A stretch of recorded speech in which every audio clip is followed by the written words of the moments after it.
Ne pas rester dans l'attentisme, c'est le mot d'ordre de la CFDT Midi-Pyrénées et des salariés d'Alcatel-Lucent mobilisés contre les licenciements et la fermeture du site.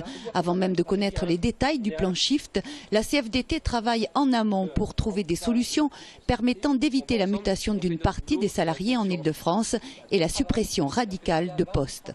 Aujourd'hui, tous les salariés de Toulouse, pratiquement à 90%, font 1 à 2 jours de télétravail par semaine.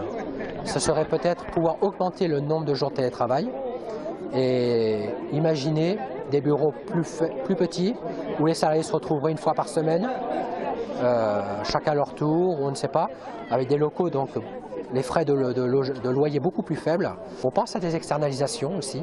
On espère que certaines activités vont intéresser des sociétés concurrentes ou des sociétés partenaires comme des sociétés de services. Pour faire avancer ces idées et identifier des emplois pour les salariés menacés de licenciement, la CFDT Midi-Pyrénées a déjà planifié une réunion début novembre avec tous les acteurs économiques et politiques locaux susceptibles d'agir, tels que la municipalité de Colomiers. La mairie peut mettre en place des dispositifs. On a une connaissance locale de notre territoire importante, de notre tissu économique, et donc tout ce que nous pourrons mettre en œuvre pour favoriser les échanges, les contacts, les reclassements et surtout peser de tout notre poids politique dans la discussion qui s'ouvre, bien entendu nous devons le faire. Ça ne doit pas non plus exonérer la direction d'Alcatel-Lucent de ses propres responsabilités. Nous devons en tout cas tout faire pour tenter, sinon d'éviter ce plan social dans l'ampleur en tout cas